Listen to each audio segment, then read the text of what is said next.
As you may have heard in the news, another person was killed by an ICE officer in Minneapolis over the weekend. Alex Pretty was a 37-year-old intensive care unit nurse who was fatally shot on a commercial street on Saturday. Video footage shows Pretty stepping in after an immigration officer had shoved a woman. Within seconds, at least 7 officers forced Pretty to the ground, attempting to restrain him before one shot him. The Department of Homeland Security says Pretty was armed with a handgun. At a news conference later that day, Governor Tim Walz addressed Minnesotans. Speaking to the people of Minnesota right now, I hear that scream from you, and I'll continue to plead and ask you for peace. And I know the answer is you ask us for peace and we give it, and we get shot in the face on the streets coming out of a donut shop. We cannot give them what they want. I don't know how to say this in so many terms to watch the madness that we've witnessed over this last week coming out of the White House and what it's doing here. As I've said, exercise your First Amendment rights, speak out, bear witness and document legally. But I understand the risk in that. And I understand the courage that it takes to have people out there doing this. Thank God we have video, because according to DHS, these 7 heroic guys took an onslaught of a battalion against them or something. It's nonsense, people. It is nonsense and it's lies.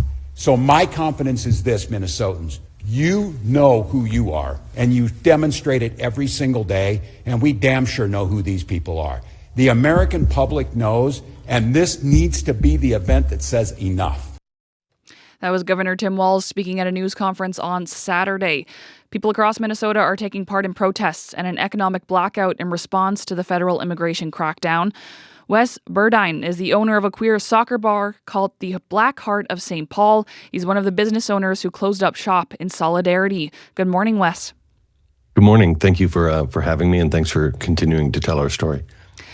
I saw you react to what Governor Tim Walz was saying. He was addressing you as a Minnesotan. How do those words hit you when you hear them? Yeah, I've listened to them several times, and it's I'm actually surprised at how angry I still am. Not at Walz, but he's speaking to a real truth, which is that we're going to get punched in the face, and we are nonviolently resisting an occupation of our city. And we're going to continue to get punched in the face, and they might continue to kill people, and we're going to continue to resist. How are people doing after such an intense weekend? Not good. I'm going to say the people are trying to get by and trying to rally themselves. My hope was that today was going to be rallying for me. I think Friday, with the strike and 50,000 people marching in extreme cold, it felt like pushing back, and it felt like we were really fighting. And then Saturday was a real gut punch. Seeing a man who was helping another woman get shot, and then them call him a violent person who wanted to massacre people is infuriating, and it's extremely hard to process those kinds of emotions. And I ran into a lot of people. Saturday our bar was open, and it was really tough to see people and to see them try to rally themselves. But it's a lot of pain right now. Our cities are not too far away from each other, and we're seeing footage on the news. But from your perspective, what's it like out there as you're protesting, as you're in these cold conditions, but so many people are still coming out? Can you describe the scene, the feeling? Yeah, I will say most of what happens here is not protesting. Most of what people are doing and rallying themselves is going and bringing groceries to families that they have adopted who are living in secret in hiding.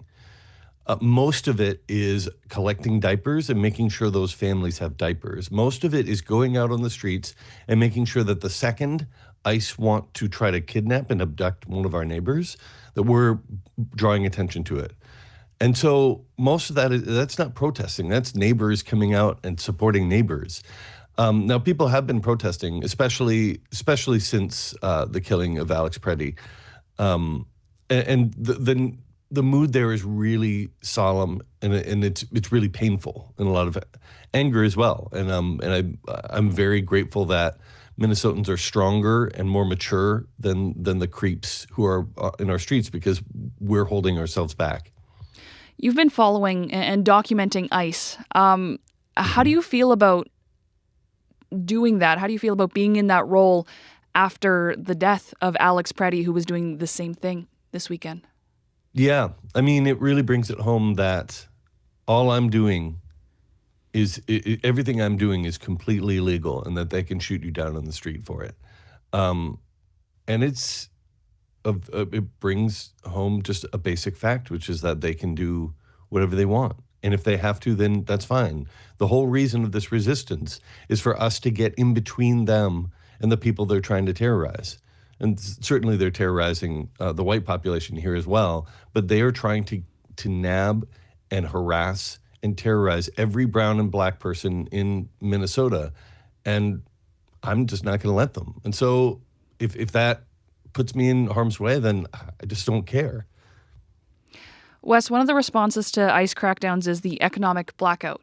You're taking part with your business. Why was that important for you to do? At first, I didn't understand why it was. I mean, I understand strikes, but it felt like, why are small businesses bearing the burden of this when Target, Best Buy, Medtronic, 3M, all of our major companies, Fortune 500 companies in the Twin Cities and in Minnesota, are ignoring it? But then as people started to sign up and push forward, I got on pretty early, convinced by my employees that it was important, that we can make this sacrifice. The switch changed in my brain, which is that it is important for us to send a big message. And if all of us do it, if over 1,000 businesses shut down, it's not the economic message. It's just the historical moment message that we're able to send to them. And and it was a sacrifice for us, but in the end, not that big. People came out on Thursday and Saturday to support. People sent money. People bought a lot of T-shirts. I'm gonna be spending a couple weeks sending out T-shirts. And in the end, there's a bunch of other businesses already bearing the brunt of the economic terrorism going on from Trump, right? We had all these businesses within blocks of where Alex Pretty was killed. They continued to be shut down because there's vigils going on outside, and there's danger. People are angry, and there's worried that that people might respond violently.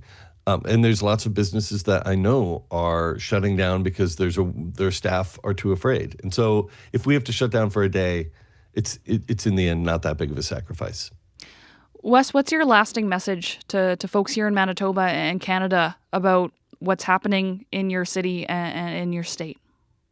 Yeah, I talk to a lot of friends around the country, around the world, and they're inspired. And I think that you never want to go through anything like this. I wouldn't wish it on, but it has allowed us to have a clarity of focus, which is that people should not go hungry, and people should not be struggling to get diapers for their kids, and that we can, without a leader, without a mandate, we can take care of those needs, and we can find ways as neighborhoods and people to take care of people. And I think that is something that can happen anywhere. The level of decentralized, the massive level of like hundreds of people just from one neighborhood getting together to figure out how can we get diapers to these families. It's really inspiring, and that you don't need a federal occupation. You don't need a world historical event for that to happen. But unfortunately, it's the lesson that we needed to learn. Wes, I really appreciate your time this morning. Thank you so much. Thank you. Wes Burdine is the owner of a queer soccer bar, the Black Hart of St. Paul. He identifies as an ICE observer.